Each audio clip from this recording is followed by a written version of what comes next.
Hi, my name's Mrs. Baisden, and I'll be your chemistry teacher this year. So this is our classroom. You can see we have a nice big space where we can spread out, one person per table. We'll have some people sitting at some of the lab stations. We brought some extra desks in. We have a hand sanitizing station in the front here. We'll have another one in the back of the room. This is where our assignments will be posted on a daily basis, and these will be the same that get posted for our remote learners. All of the tables and desks will have a number on them, so you'll have a number associated with where you sit. That also goes with which Chromebook you use to try to minimize some of the contact there. When we do labs, we'll do labs a little different this year. We'll only have 2 people working together at a time, of course, always wearing masks.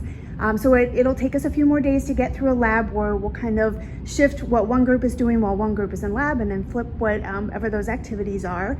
As far as equipment goes, we will sanitize all that equipment after it's used before the next group goes in. So we have lots of measures in place so that everybody will be safe while they're at school. So we all know this year is going to be a little bit different. So one of the first things I wanted to talk about is just a few more things that we'll have in place to make sure everybody's safe. Obviously your masks are on. We're going to do lots of sanitizing. In the video that we just watched, I talked about the seat numbers associated with the Chromebooks. We're going to split where you enter and exit the room. So half will come in the front door, half will come in and out the back door, and then no food in the classroom. So you can have a water bottle container that you can bring in, but we're not going to eat in the classroom. So if you need to eat, we'll have to do that somewhere else. This is just kind of an overview of the syllabus. We'll go over one in a lot more detail in class one of those first couple days. Materials I'll go over in just a second. On the next slide, our Google Classroom codes are there, so if you want to go ahead and sign up for those now, you can. If not, we will do that together. The text that we use, I usually don't hand those out. I did send those to the remote learners since you won't have access to me every minute of that whole day, but we'll use that text as a reference. Most of the things that we will learn about will be from the notes.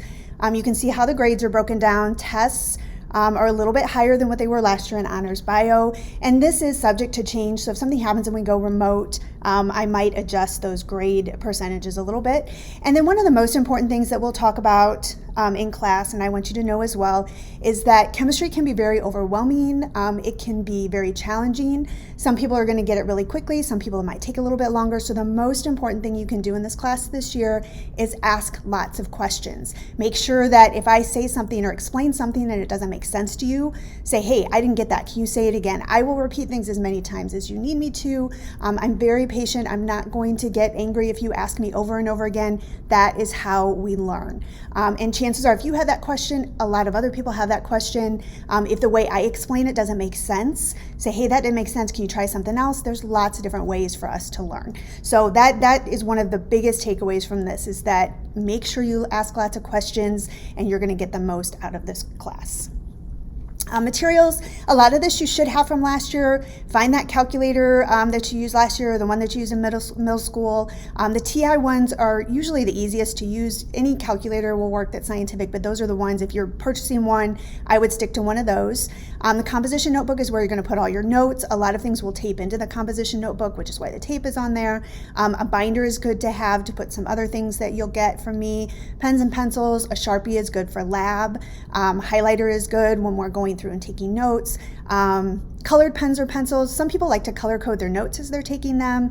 We will do some color coding of things as we get into the periodic table. Earbuds are recommended if you're going to, a lot of times you'll have time to start notes in class. So I do a flipped classroom model in honors chemistry. So most of your notes will are recorded and you'll take those as homework. So then when you're in the classroom with me, we have a lot more time to actually practice. You have me here to help you. We have more time for activities and labs and things that can reinforce those concepts. And then I always appreciate Kleenex. It's not required, but that is always something that we run out of very quickly. Here's our units of study. So first semester, we do a lot of building the foundation and kind of learning all that background information. And then second semester, we do a lot more application of that. And then finally, Google Classroom is how we'll push out information. So even though we're in class right now, I will post what we're doing in Google Classroom every day. So that way our remote learners will be on the same page as our in-class learners. I will post another video if you're interested in looking at how Google Classroom works. We'll talk a lot about that in class, but I will send that out to the remote learners so you can see how to navigate that and where everything would be. So again, these are your class codes, so if you want to join it now, feel free. If not, we'll do that in class. And that's all I have for now. So please email me if you have any questions or concerns, but I'm looking forward to seeing all of you next week.